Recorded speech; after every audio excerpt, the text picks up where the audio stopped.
오늘 새벽 이뤄진 한미 정상회담에서 트럼프 대통령은 대북 제재를 우선 유지해야 한다며 빅딜을 강조하면서도 단계적 합의를 뜻하는 스몰딜에 대한 가능성도 열어뒀습니다.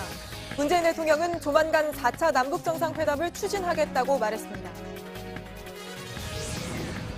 세계무역기구 WTO가 우리나라의 일본 후쿠시마산 수산물 수입 금지가 타당하다는 최종 판단을 내렸습니다.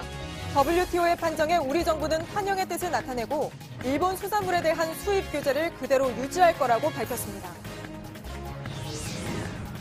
지난 8일 미국에서 별세한 조양호 한진그룹 회장이 오늘 새벽 돌아오면서 오늘부터 닷새간 장례를 치릅니다. 빈소가 마련된 신촌 세브란스 병원엔 각계 인사들의 조문이 이어졌습니다. 조 회장은 가족들에게 협력해서 잘 이끌어가라고 말한 것으로 전해졌습니다.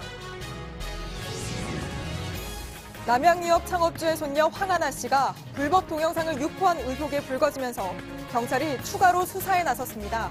황 씨의 마약 투약 사건과 관련해선 다음 주에 연예인 박유천 씨를 불러 조사할 계획입니다. 주식 거래와 관련된 여러 의혹을 받고 있는 이미선 헌법재판관 후보자에 대해 청와대가 거래 내역을 전수조사한 결과 불법이 없다고 밝혔습니다. 이미선 후보자는 갖고 있던 주식을 오늘 모두 매각하면서 남편 주식도 처분하겠다고 했습니다.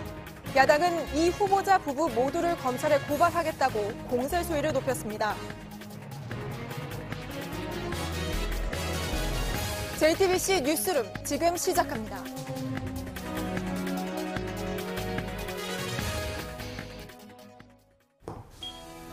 공기청정기가 도로 위로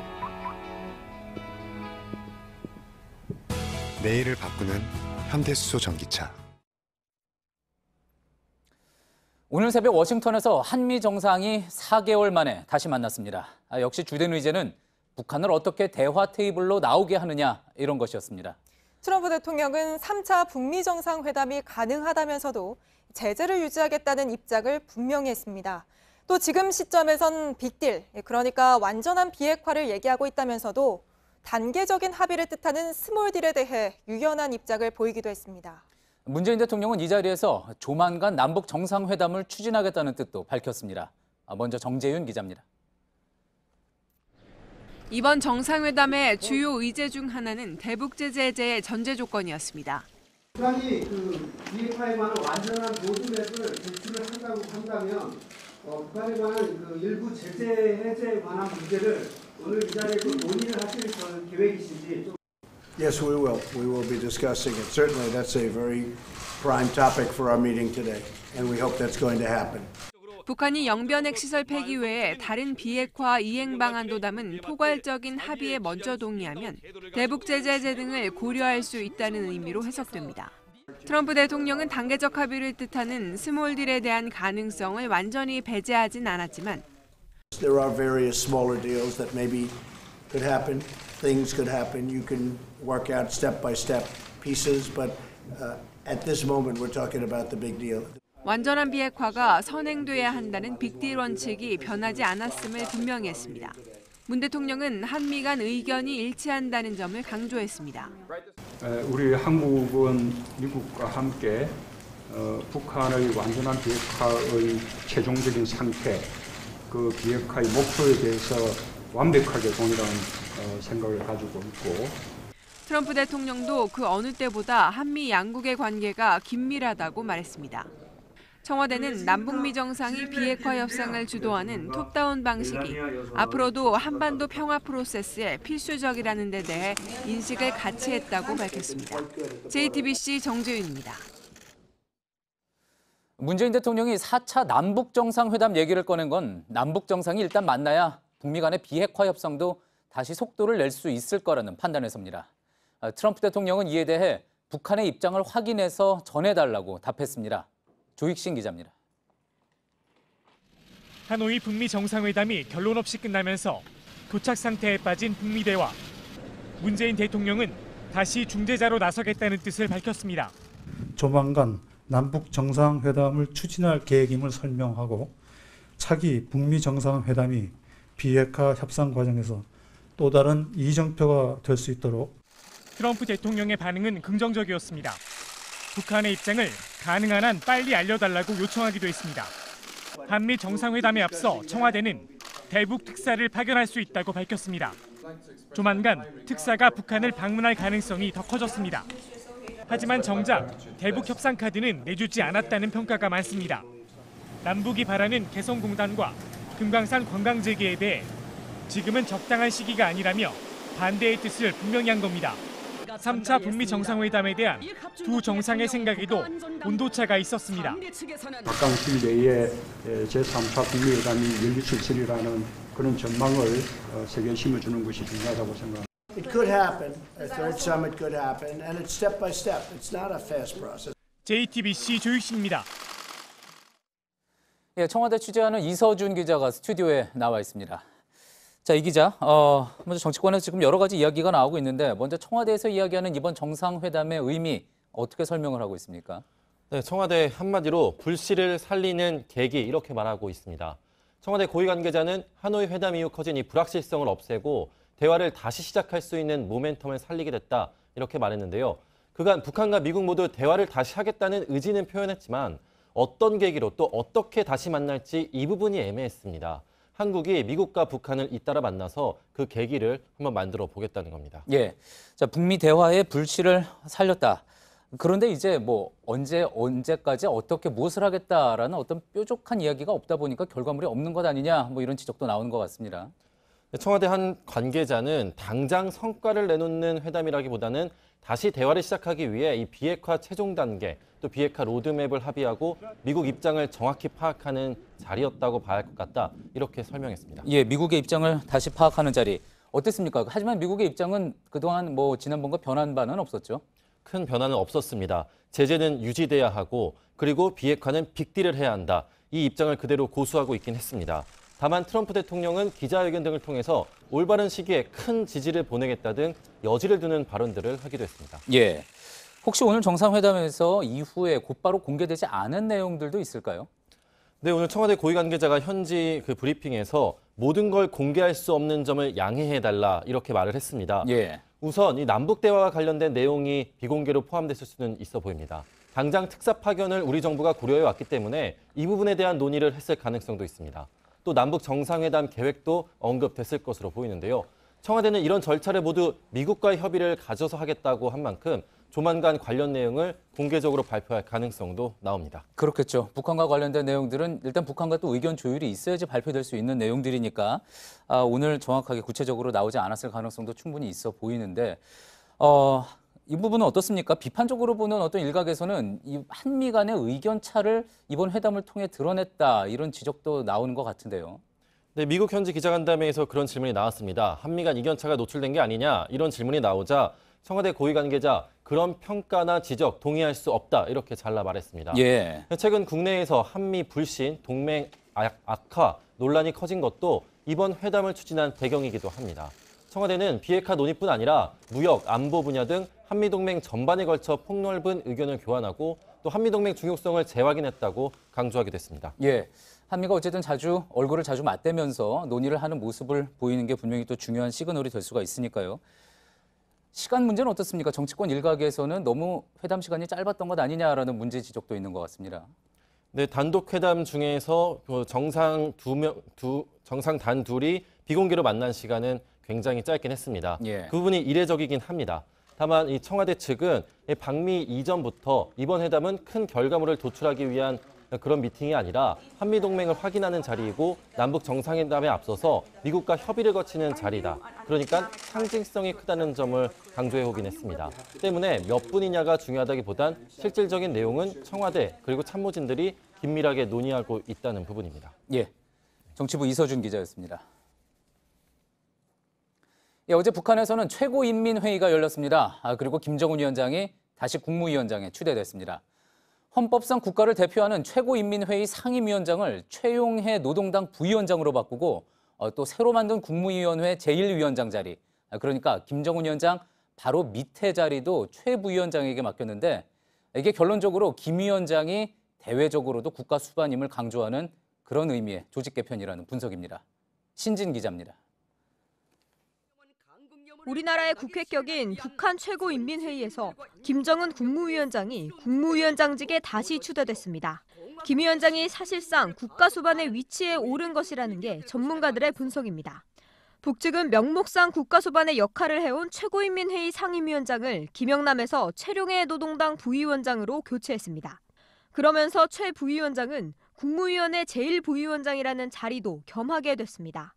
김 위원장 밑에 제1부위원장이란 직책을 새로 만들어 기존 상임위원장직에 힘을 빼는 대신 김 위원장이 대외적으로도 국가수반임을 강조하기 위한 것으로 보입니다. 비핵화 협상 라인인 김영철 노동당 부위원장과 이용호 외무상, 최선희 외무성 부상은 국무위원회 위원으로 선임됐습니다. 특히 최선희 부상은 외무성 제1부상으로 승진했습니다. 대미 협상 라인은 큰 틀에선 변화가 없지만 향후 협상에선 최룡해 부위원장이 주도적 역할을 할 수 있다는 분석도 나옵니다. 국무위 제1부위원장이 이들을 모두 관장하는 위치에 있기 때문입니다. 이번 회의에선 헌법도 개정됐지만 구체적인 내용은 공개되지 않았습니다. JTBC 신진입니다.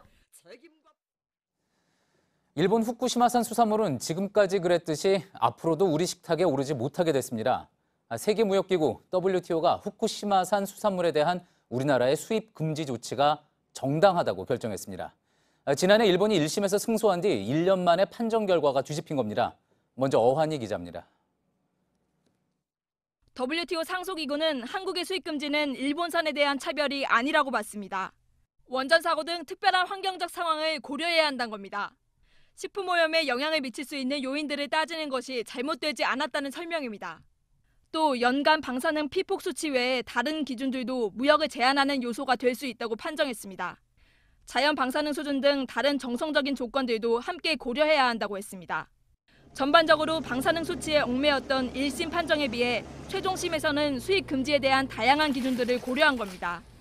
앞서 1심은 일본 수산물 방사능 수치가 한국이 제시한 기준을 넘지 않는데도 차별적이고 불필요하게 무역을 제한하고 있다고 봤습니다. 식품과 농수산물 안전성을 다룬 분쟁에서 WTO의 판정이 뒤집힌 것은 처음입니다.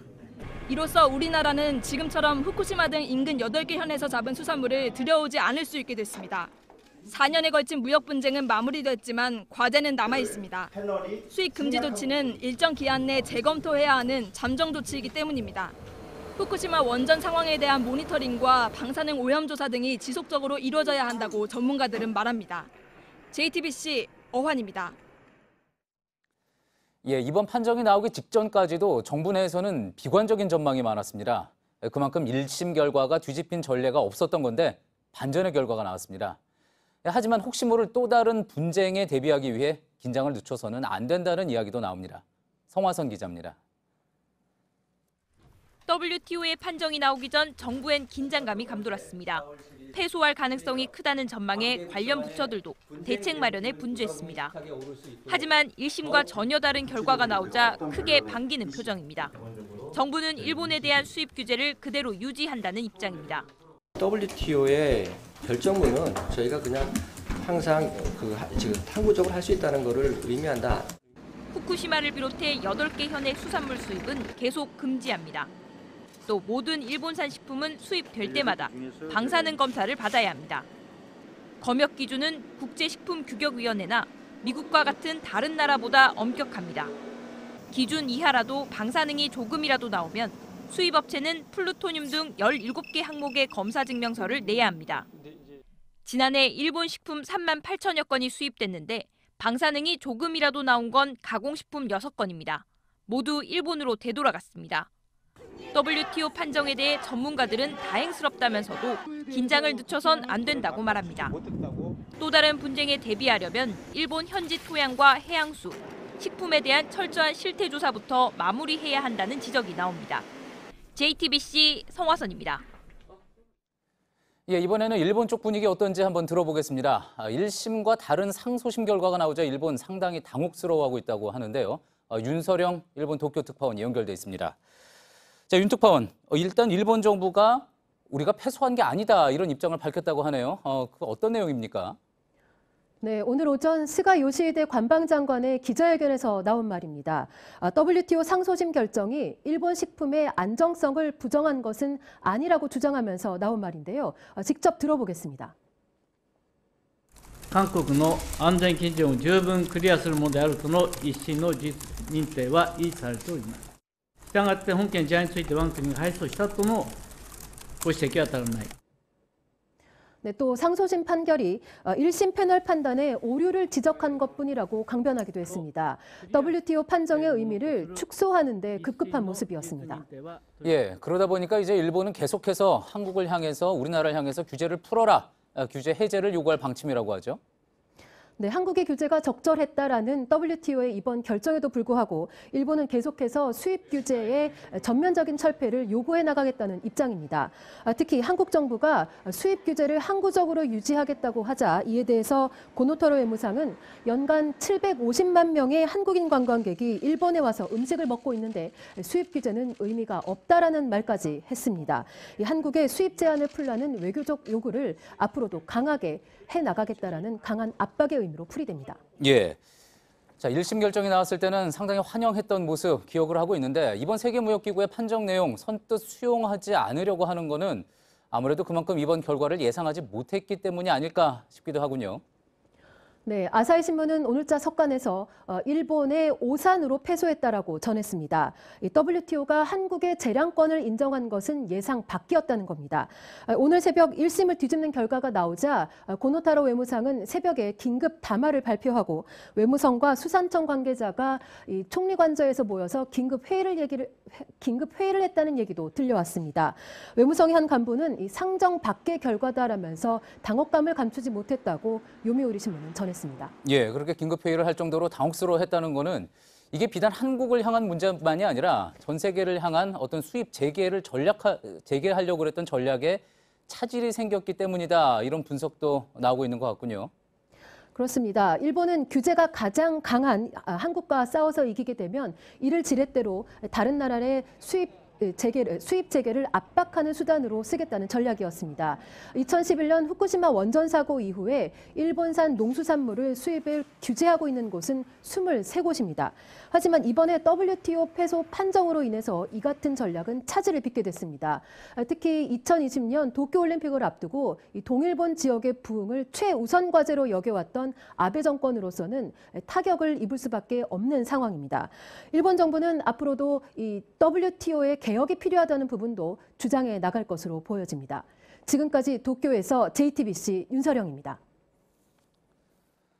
예, 후쿠시마 등 8개 현의 수산물 수입 금지가 계속되면서 일단 우리 소비자들은 가슴을 쓸어내렸습니다. 하지만 일본산 가공식품에 대해 더 많은 규제, 더 많은 정보가 필요하다는 이야기는 계속 나오고 있습니다. 어떤 일본 제품이 후쿠시마에서 얼마나 떨어진 곳에서 만들어졌는지 알려주는 애플리케이션도 관심을 끌고 있습니다. 백종훈 기자입니다. 일본 8개 현의 수산물을 가공한 식품은 수입이 원칙적으로 가능합니다. 수입할 때 방사능 검사를 통과할 경우 막을 근거는 없습니다. 수입이 아예 금지되는 원물은 아니기 때문입니다.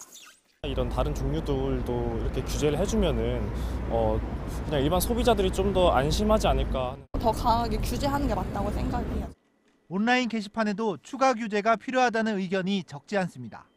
소비자들은 후쿠시마 땅에서 나는 재료로 만든 식품도 세심히 따져봅니다. 방사능 유출로 토양 등이 오염됐을 수 있다는 우려 때문입니다. 물을 사용하는 맥주 등에 대한 소비자 불안도 많습니다.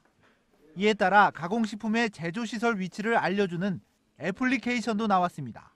일본 상품 코드, 즉 바코드를 읽는 것입니다. 이거는 굉장히 가깝네요. 한 맥주는 일부 공장이 후쿠시마 원전에서 57km밖에 떨어지지 않은 것으로 나옵니다. 다만 한 제품이 여러 공장에서 만들어질 경우 바코드 정보로는 제조 공장이 특정되지 않으므로 주의해야 합니다. 전문가들은 현재 일본산까지만 표시되는 원산지 표기를 후쿠시마 등 구체적인 지역 이름까지 확대해야 한다고 말했습니다. JTBC 백종훈입니다. 나흘 전 미국에서 별세한 조양호 한진그룹 회장이 오늘 서울로 돌아왔습니다. 이제 닷새 동안 신촌 세브란스 병원에서 장례가 치러지는데요. 아들 조원태 대한항공 사장은 조 회장이 마지막 순간 가족들과 협력해서 회사를 잘 이끌어 나가라고 당부했다고 전했습니다. 빈소를 차린 첫날 정재계 인사들의 조문도 이어졌는데 정재우 기자가 전해드립니다. 고 조양호 한진그룹 회장을 실은 여객기가 인천공항에 도착합니다. 지난 8일 미국 LA에서 숨을 거둔 지 나흘 만입니다. 아들인 조원태 대한항공 사장과 딸 조현민 씨도 함께 입국했습니다. 그래서 임종만 지키고 왔는데 앞으로 있을 일을 협의하겠습니다. 가족들끼리 잘 협력해서 사이좋게 이끌어 나가라고 말씀하셨습니다. 오후 들어 서울 신촌 세브란스 병원에 빈소가 차려지면서 정재계 인사들의 발길이 이어졌습니다. 또 업에 관한 얘기를 여쭤보면 그 실무적인 지식이 상당히 밝으셨던 그냥 안타깝습니다. 고인께서 우리 한국 산업 발전에 큰 기여를 하셨습니다. 명복을 빕니다. 이해찬 더불어민주당 대표, 황교안 자유한국당 대표가 빈소를 찾았고 최태원 SK그룹 회장, 이재현 CJ그룹 회장도 조문을 했습니다.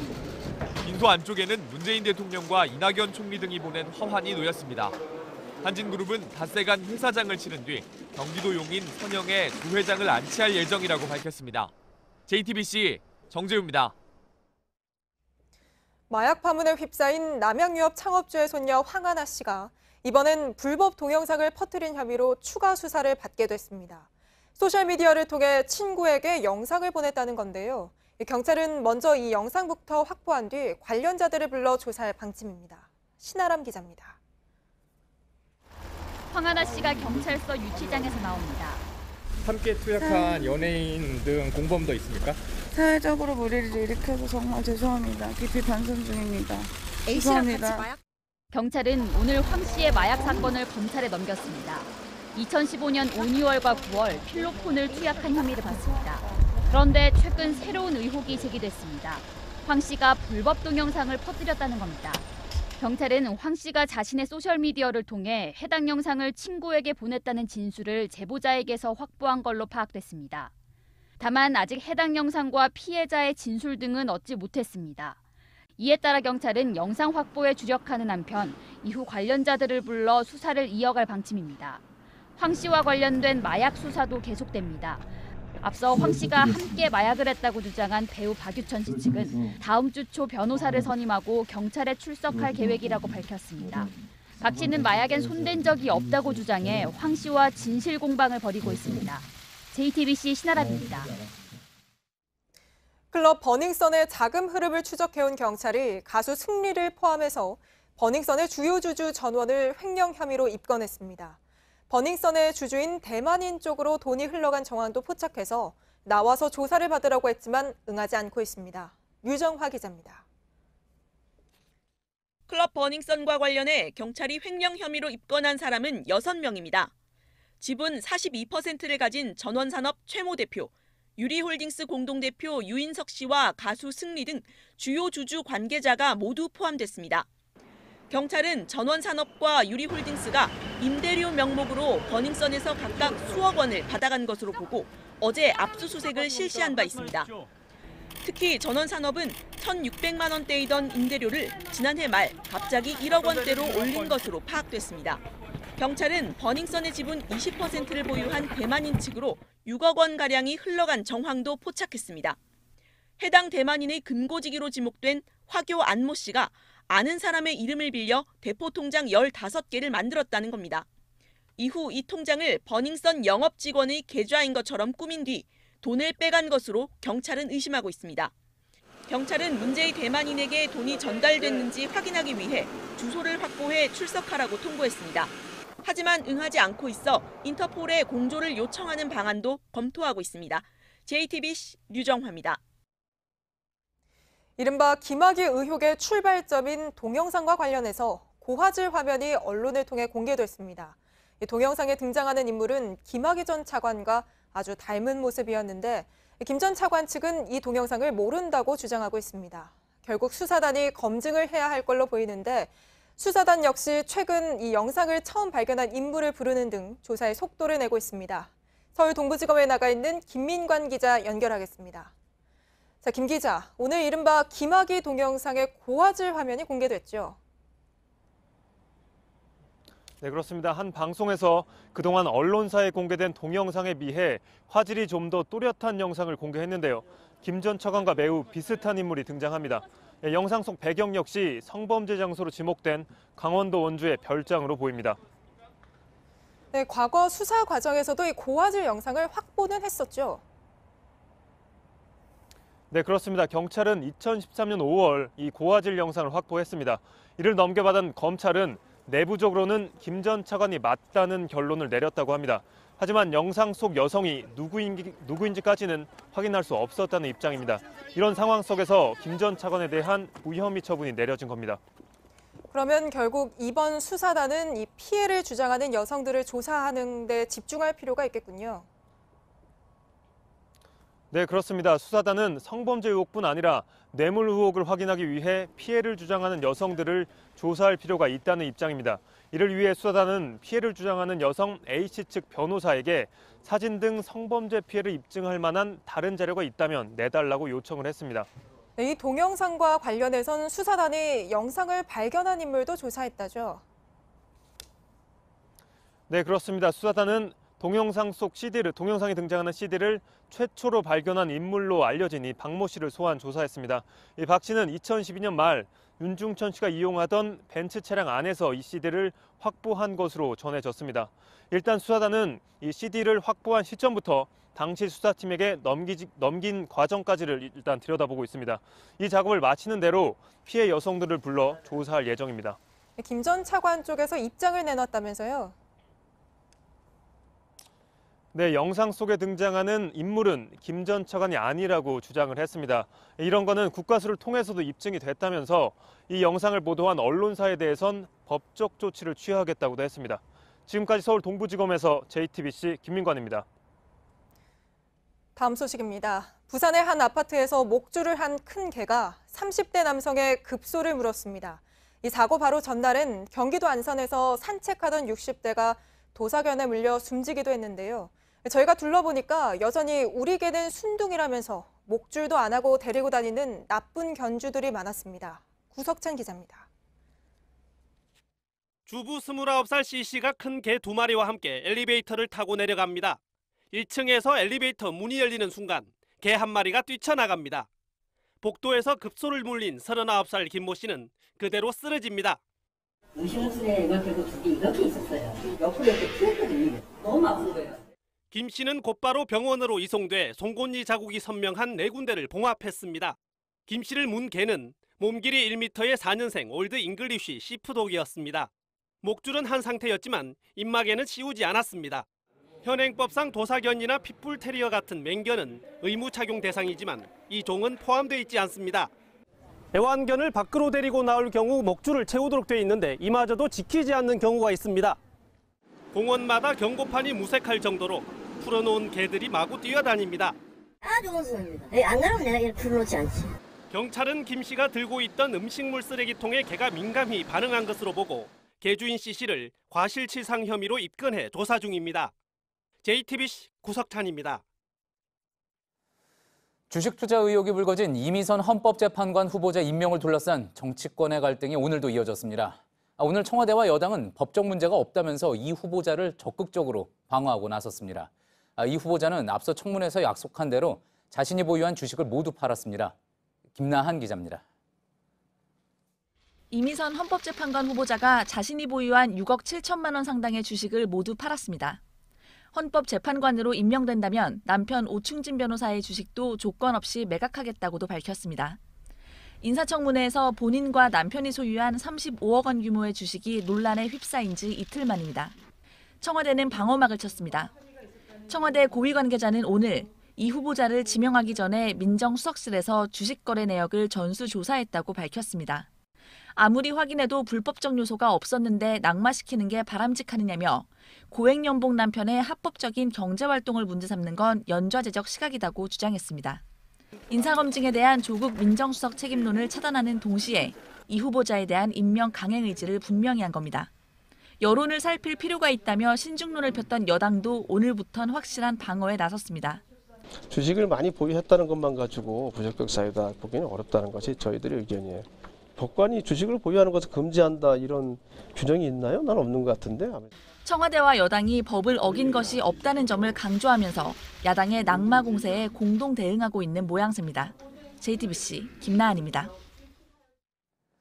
하지만 야당은 주식 관련 의혹이 풀리지 않았다며 이미선 후보자의 자진 사퇴를 촉구했습니다. 다음 주에는 이 후보자 부부를 검찰과 금융위에 각각 고발하겠다고도 밝혔습니다. 여야가 대치하면서 오늘 예정된 국회 법사위 회의는 열리지 못했고 청문 경과 보고서도 채택이 안 됐습니다. 이어서 정종문 기자입니다. 자유한국당은 이미선 후보자와 남편 오충진 변호사를 고발하기로 했습니다. 이미선 후보자에 대해서 월요일 검찰 고발을 추진하겠습니다. 페북이나 카톡을 통해서 자기 의견 이렇게 페북질을 하고 있는데 검찰에서 시원하게 얘기하면 될 것이라고 생각합니다. 바른미래당은 금융위원회 고발 시기를 못 박았습니다. 다음 주 초에 금융위원회에 수사 의뢰 진정을 늘 예정에 있습니다. 여야 갈등으로 오늘 법사위 회의도 열리지 못했습니다.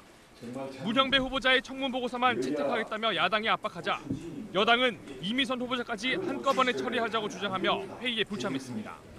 야당은 조국 민정수석을 정조준했습니다. 인사검증을 해야 할 조국 민정수석이 자신의 카톡으로 오충진 변호사의 페이스북을 링크를 해서 퍼나르기를 하고 있다는 겁니다. 추가 의혹도 제기했습니다.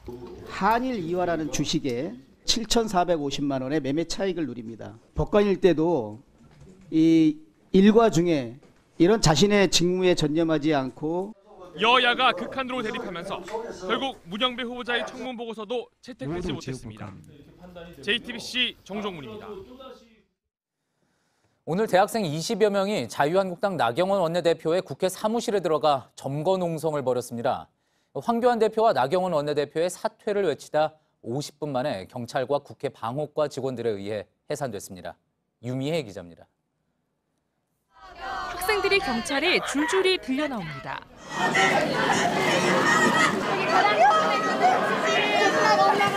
한국대학생 진보연합 소속 대학생 20여 명이 나 원내대표의 의원실에서 점거 농성을 벌인 건 오늘 오전. 황교안 대표가 김학의 사건을 은폐했고 나경원 원내대표는 반민특위 발언에 대해 사퇴하라며 항의 시위를 한 겁니다. 의원실 안에서 누워서 피켓 시위를 벌였습니다. 국회 직원들과 몸싸움을 벌이다 약 50분 만에 의원회관 밖으로 끌려나갔습니다. 이후에도 회관 앞에서 서로 팔짱을 끼며 스크럼을 짜 농성을 이어갔습니다. 경찰은 대학생 22명을 연행했습니다. 이들은 지난달 20일에도 나경원 원내대표의 지역구 사무실을 점거한 바 있습니다. 자유한국당은 대통령부터 법과 질서를 경시하니 과격 일부 집단이 야당 원내대표의 사무실까지 불법 폭력 점거에 나섰다고 밝혔습니다. JTBC 유미입니다. 대통령님 얼굴과 태극기가 적절하게 조화됐다. 대통령이 의장대 수준의 모습을 보여줬다. 어떤 정치단체나 팬클럽의 문구 같지만 박근혜 정부 시절 경찰이 만든 문건에 등장한 표현들입니다. 이런 내용을 청와대에 보고한 뒤에는 VIP가 호평했다는 등 자화자찬하는 문건까지 만들었다고 합니다. 먼저 여성국 기자의 보도입니다.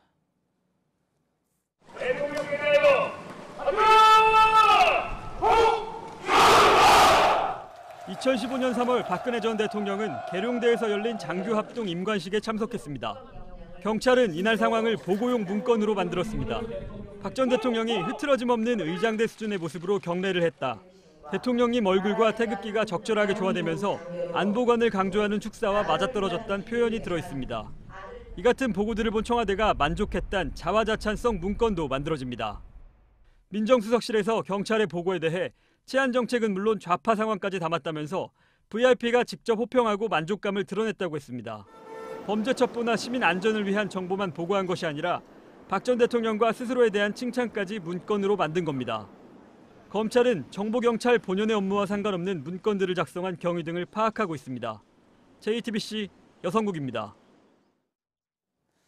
이뿐 아니라 경찰은 2016년 4월 국회의원 선거를 앞두고 청와대에 당시 새누리당 후보를 위해 선거 판세 분석까지 해준 걸로 확인이 됐습니다. 검찰은 당시 경찰이 조직적으로 선거에 개입했는지 들여다보고 있습니다. 이가혁 기자입니다. 검찰은 2016년 4.13 총선을 앞두고 경찰이 당시 박근혜 정부 청와대로 올린 보고에 주목하고 있습니다. 여기엔 친박근혜계 후보가 출마한 각 지역별 분위기, 그리고 야당 후보를 공격할 수 있는 풍문 등이 담긴 것으로 전해졌습니다. 일부 보고서에는 야당 후보를 상대 후보라고 표현하거나 여당의 총선 승리를 반드시 달성해야 할 목표라고 본 표현도 들어있다고 합니다. 법원이 최근 경찰청 압수수색 영장을 검찰에 또다시 발부해 준 것도 바로 이처럼 선거 개입 정황이 짙다고 봤기 때문입니다. 검찰은 오늘 당시 경찰 정보 업무를 담당한 관계자를 불러 조사를 이어갔습니다. 또 당시 청와대가 경찰에 부당한 정보 보고 지시를 내린 게 있는지 파악하기 위해 검찰이 당시 청와대 관계자를 소환할 수 있다는 관측도 나옵니다. JTBC 이가혁입니다. 박근혜 정부 시절 전경련을 압박해 이른바 보수단체에 자금 지원을 강요한 김기춘 전 대통령 비서실장에게 2심 법원 역시 징역 1년 6개월을 선고했습니다. 재판부는 해당 단체를 청와대 홍보도구로 이용했다며 김 전 실장이 시발점이자 기획자라고 했습니다. 공범으로 지목된 조윤선 전 청와대 정무수석에게도 중간관리자가 몰랐을 리 없다면서 1심처럼 징역 1년에 집행유예 2년을 선고했습니다. 5.18 민주화운동 당시 광주시 주남마을에서는 공수부대가 지나가는 소형 버스에 총을 쐈습니다. 타고 있던 18명 중 17명이 숨졌고 일부는 안매장됐습니다. 당시 그 부대에 소속됐던 군인이 광주를 찾아 유일한 생존자를 만났습니다. 두 사람은 사죄하고 용서하며 서로를 위로했습니다. 정진명 기자입니다. 중년의 남성과 여성이 손을 맞잡습니다. 남성은 주남마을에 주둔했던 공수부대원 최영신 씨, 여성은 주남마을 사건의 유일한 생존자인 홍금숙 씨입니다. 팔은 좀 괜찮아요? 아니 아파요. 손가락. 지금도? 최 씨는 직접 총을 쏘지 않았지만 죄책감에 시달렸습니다. 1989년 청문회에서는 양심 선언을 하기도 했습니다. 계엄군 쪽에서 보면은 배신자고 시민군들한테서는 또 계엄군 쪽이고 그 경계선에 서 있는 거예요. 최 씨는 39년 만에 홍 씨를 만나 사과했습니다. 공식 석상에서 5.18 가해자와 피해자가 만나 증언하고 사과한 건 이번이 처음입니다. 홍 씨는 오히려 고통받았을 것이라며 위로합니다. 잘못했다고 하면 우리들도 정말 용서해줄 마음도 다 돼 있고. 이들은 2019 광주 평화기행 워크숍에 한 프로그램에 참석해 국가폭력의 참혹함을 증언했습니다. 익명으로라도 제보를 좀 해가지고 그 정말 애꿎게 돌아가신 분들을 저 뼈라도 찾아가지고 잘 모셔야 되지 않겠느냐. 가해자가 뚜렷한 상황에서도 제대로 밝혀내지 못한 진상을 규명해야 한다는 목소리가 높습니다. JTBC 정진명입니다. 오늘은 낮 기온이 크게 올라서 완연한 봄 날씨가 펼쳐졌습니다. 꽃 소식도 절정을 이뤘죠. 내일까지는 날씨가 비슷하겠지만 일요일부터는 한바탕 요란한 비바람이 몰려올 전망입니다. 강신우 기자입니다. 산들거리는 바람에 꽃잎이 나붓깁니다. 시민들은 산책을 즐기고 학생들은 들판에 돗자리를 폈습니다. 오늘 부산은 낮 최고 기온이 18도, 서울은 19도까지 올랐고 경기 일부 지역은 20도를 넘었습니다. 내일까지 이런 평온한 날씨는 이어집니다. 하지만 일요일엔 전혀 다른 풍경이 펼쳐질 전망입니다. 바로 북쪽에서 발달한 저기압이 한반도를 또다시 찾아오기 때문입니다. 강한 찬 공기가 따뜻한 공기를 파고들면서 길쭉한 비구름이 만들어지고 천둥번개와 비 그리고 돌풍을 동반합니다. 대륙에서 만들어지는 북쪽 저기압은 찬 공기가 강해 대기가 불안정하지만 습기가 많지 않아 강수량은 적습니다. 이번 주 20cm 넘게 눈이 내린 강원도 일부 산지엔 다시 눈이 쌓일 전망입니다. 기온도 뚝 떨어집니다. 전국 곳곳에 강풍특보도 예상됩니다. 해안과 강원 산지는 최대 순간 풍속이 초속 25m, 그 밖 전국에 초속 15m 내외의 강한 바람이 불면서 꽃잎들도 모두 떨어질 것으로 보입니다. 이 때문에 기상청은 올 봄꽃은 내일까지가 절정일 것으로 보고 있습니다. 기상청은 또 중부지방을 중심으로 우박이 떨어지는 곳이 있을 것으로 예보했습니다. JTBC 강신우입니다. 정부가 다음 달 6일까지였던 유류세 인하 기간을 8월까지 넉 달 더 늘리기로 했습니다. 다만 인하폭은 현재 15%에서 추가된 기간 동안은 7%로 줄입니다. 이에 따라 휘발유의 경우 인하 효과는 현재 리터당 123원에서 58원으로 줄어듭니다. 기획재정부는 넉 달간의 연장으로 국민의 세 부담이 6천억 원 정도 줄 것이라고 내다봤습니다. 어산지는 영국 런던 주재 에콰도르 대사관에서 체포됐습니다. 흰수염이 덥수룩한 모습으로 대사관서 끌려 나오며 불법이다라고 외쳤다고 영국 언론은 전했습니다. 성범죄 혐의로 체포영장이 발부되자 미국의 음모라며 망명을 신청한 지 7년 만입니다. 영국 경찰은 어산지를 체포한 건 구인장에 응하지 않은 이유도 있지만 미국의 송환 요청에 따른 것이기도 하다라고 설명했습니다. 2010년 미 육군 정보분석 요원이던 매닝과 공모해 기밀 자료 70만 건을 빼돌린 혐의입니다. 영국 법원은 다음 달 2일 미국의 어산지 송환 요청을 심리할 예정입니다. AP통신은 어산지 송환에 상당한 시간이 걸릴 것이라고 전망했습니다. 어산지에게 뛰어난 법률팀과 헌신적인 지지자들이 있고 오랜 기간 법적 대응을 준비해 왔다는 겁니다. 뉴욕타임즈는 어산지 체포로 언론의 자유를 둘러싼 논쟁을 주목했습니다. 지지자들은 저널리스트로서 기밀 자료를 공개한 건 법적으로 보호를 받아야 한다고 주장합니다. 2016년 미국 대선에서 불거진 이메일 스캔들이 어산지 체포로 풀릴지도 관심입니다. 당시 러시아 연계 집단이 힐러리 클린턴 후보 진영의 시스템을 해킹해 확보한 자료가 위키리크스를 통해 공개된 바 있습니다. JTBC 이한주입니다. 첫 민간 달 탐사선이자 역대 가장 작은 크기로 주목받았던 이스라엘의 탐사선이 착륙의 마지막 고비를 끝내 넘지 못했습니다. 달에 도착하기 바로 전에 떨어져서 산산조각이 난 건데요. 미국과 옛 소련, 중국에 이어 달 탐사선을 착륙시킨 네 번째 국가로 올라서는 기회를 눈앞에서 놓쳤습니다. 황예린 기자입니다. 달의 구멍들이 또렷하게 보입니다. 탐사선 베레시트가 지켜본 달의 표면입니다.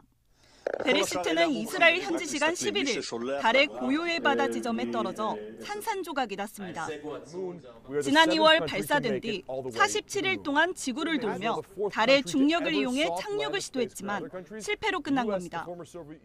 이스라엘의 민간단체 스페이스 IL이 발사한 베레시트는 이제까지의 달 탐사선 가운데 가장 작습니다.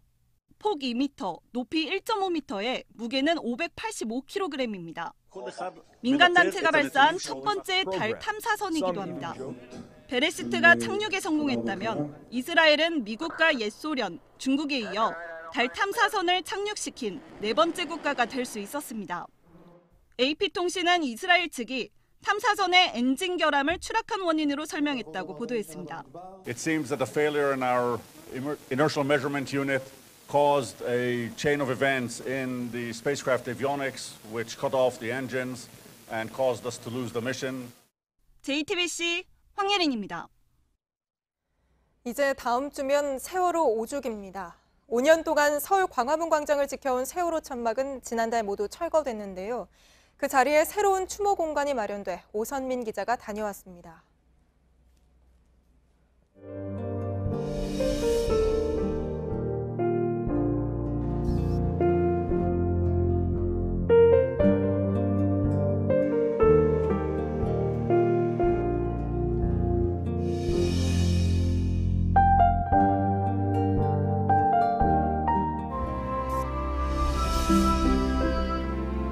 세월호를 왜곡하고 지우려는 그런 자들에게 시민들의 뜻을 알리는 엄중한 선포를 할 것입니다.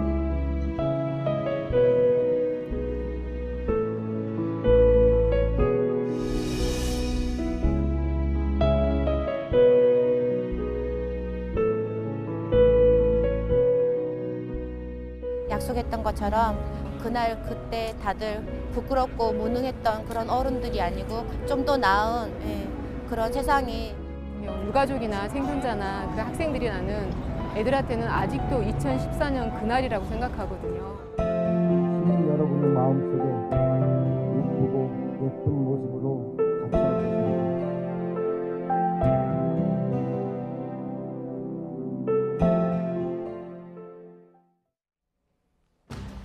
방탄소년단의 새 앨범이 나왔습니다. 우리말로 영혼의 지도란 뜻의 맵 오브 더 소울이라는 제목입니다. 오늘 전 세계에 동시 발매했는데 방탄소년단은 현지 시간 13일 미국에서 컴백 무대를 선보입니다. 어제 새벽 한 20대 남성이 승용차를 몰고 전북 국산의 한 금은방으로 돌진해 출입문과 유리창을 부쉈습니다. 이 남성은 4,600만 원어치의 목걸이와 반지를 훔쳐 달아났는데 추적을 피하기 위해 차량 번호판을 천으로 가렸습니다. 하지만 경찰이 현장 감식을 통해 용의자를 찾아 귀를 쫓고 있습니다. 지난 3일절 부산 동구의 정발장군 동상 옆에 임시 설치한 강제징용 노동자상을 부산시가 기습 철거했습니다. 부산시가 오늘 오후 6시쯤 노동자상을 남구에 있는 일제강제동원 역사관으로 옮긴 겁니다. 시민단체들은 어제 동구청과 노동자상을 인근 쌈지공원에 옮기는 데 합의했는데도 부산시가 기습 철거에 나섰다며 크게 반발했습니다. 죽은 고래 뱃속에서 또 폐비닐이 발견됐습니다. 현지 언론에 따르면 지난 10일 필리핀의 한 해안에서 포마 향유고래가 발견돼 살리려고 애를 썼지만 10시간 만에 끝내 숨졌습니다. 그런데 부검을 해보니까 식료품을 포장했던 비닐과 딱딱한 플라스틱 조각 등 쓰레기 500g이 고래의 위를 막고 있었습니다.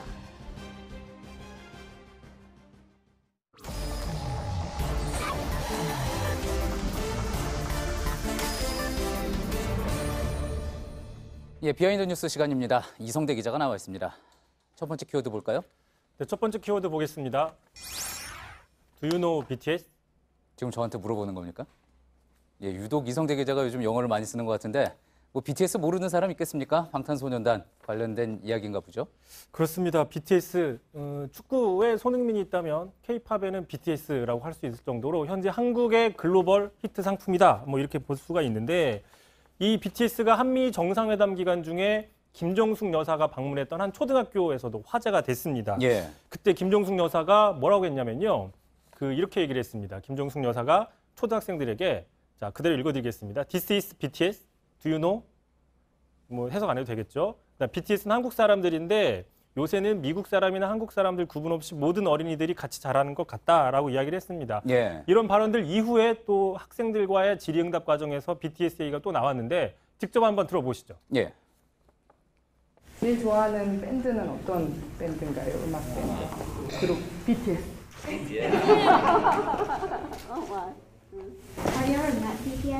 BTS 만난 적 있나요? 예. 작년에 유네스코 유엔에서 뉴욕에서 만났습니다. 예. 자, 뭐 인터넷에서는 이제 한국 사람들이 이제 뭐 외국 사람 만났을 때 이걸 아느냐, 뭐 do you know, 뭐 어쩌고 저쩌고 뭐 이런 거를 많이 묻는다 해가지고 또 이야기가 많이 나오고 있기는 하죠. 그렇습니다. 일단 우리 것에 대한 자부심의 표현이다라는 긍정적인 해석들이 있습니다. 참고로 인터넷에 보시면 이런 식으로 자, Do you know 클럽이라는 이런 그림들이 이미 화제가 되고 있습니다. 예. 가장 많이 외국인들이 아느냐고 물어보는 사람들이 이렇게 모아놓은 건데 자, 과거 같은 경우에는 Do you know 김치, 불고기, 예. 뭐 Do you know 독도 뭐 이런 거였다면 근래 들어서는 뭐 Do you know 박지성, 손흥민, 예. 이세돌, 김연아, 뭐 싸이 이런 식으로 우리나라 이제 슈퍼스타 예, 유현진 선수도 있고 뽀로로도 있군요. 그렇죠. 뽀로로도 있고요. 저기 예. 한글도 있고 뭐 있는데 요새는 여기 좌하단에 있죠. 좌하단에 BTS를 아느냐가 좀 대세로 자리를 잡고 있다는 겁니다. 예. 아, 이거는 김치입니까? 김치 워리어라고요. 아, 예. 성공은 못했지만 토종 캐릭터 만화입니다. 예. 자, 그렇다면은 김정숙 여사도 BTS를 이제 소개를 하기 위해서 알리기 위해서 BTS를 알고 있느냐 뭐 이렇게 그 학생들에게 물어보게 된 건가요? 일단 김정숙 여사 같은 경우에는 BTS 노래를 가지고 그 어린이들이 K-팝 수업을 하는 자리라서 자연스럽게 이 노래 BTS 노래니 뭐 아느냐 뭐 이런 상황이기 때문에 일반론적으로 당신 BTS 아느냐 Do you know와 상황과는 좀 다른 상황입니다. 예. 자, 어쨌든 간에 일각에서는 우리나라 사람들이 외국인을 만나서 Do you know 이렇게 질문하는 게 조금 부끄러운 거 아니냐 너무 우리나라 중심적인 시각이 아니냐 이런 지적들이 있는데요. 실제로 외국인이 한 칼럼을 썼는데 가지고 나와봤습니다. 자, 가장 황당하다 Do you know 질문을 받을 때 이런 식으로 좀 난감해하는 경우들이 있습니다. 예. 이 외국인에 따르면 한국 사람들과 한 5분 정도만 대화를 하다 보면 반드시 Do you know 질문이라는 게 나올 가능성이 높다. 자신도 15년 동안 살면서 수백 번을 이런 질문을 들었다라고 고백을 했습니다. 예. 뭐 그만큼 많이 듣는 질문이다 이렇게 해석을 할 수도 있을 텐데 앞서 이제 뭐 Do you know 클럽이라고 이야기를 소개를 했던 것처럼 그만큼 어떻게 보면은 또 이 Do you know 클럽 가입하는 것만큼 가입하는 대상이 그만큼 한국을 대표하는 대상이 됐다 이렇게 볼 수도 있을 것 같습니다. 싸이도 뭐 대표적으로 나온 질문이 있었었죠. 그렇습니다. 싸이도 아까 클럽에서 봤는데 몇 해 전이었습니다. 강남스타일로 가장 화제가 됐을 때 미국 정례 브리핑, 미 국무부의 정례 브리핑 당시에 실제로 우리나라 국가 기관 통신사 기자가 이런 질문을 했는데 자, 직접 들어보시죠. 예.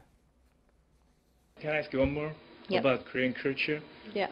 I'm first wondering if you know Korean singer Psy and his song Gangnam Style. Do you know? No, but I bet you my daughter does. She loves Korean pop.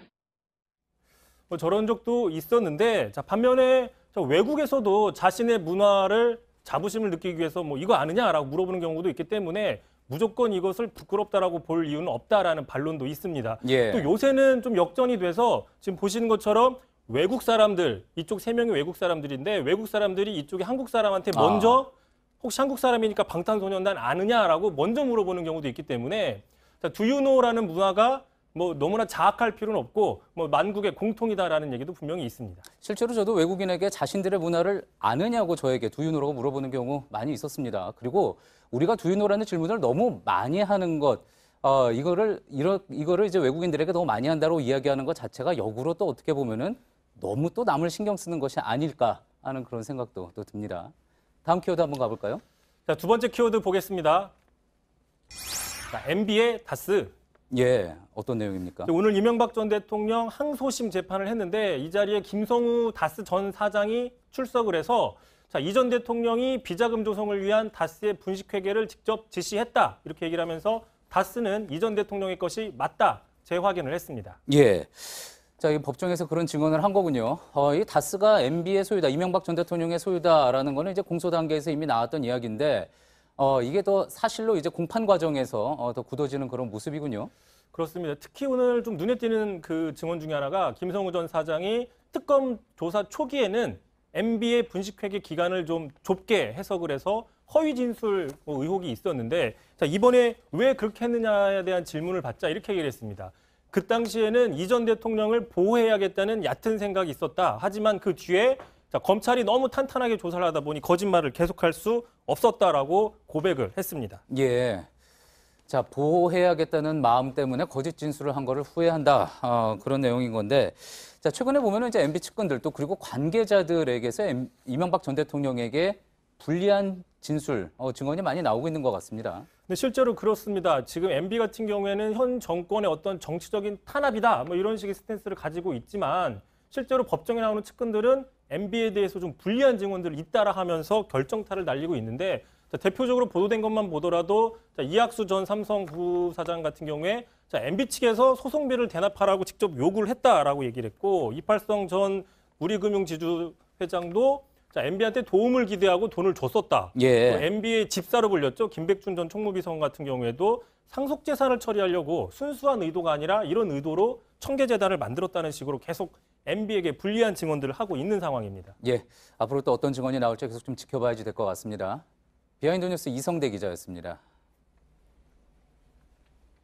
네, 어떤 차가 가장 빠른 차인가? 이 질문에 대한 답을 하기 위해 F1의 경주는 1000번째 진행되고 있습니다. 권근영 기자입니다.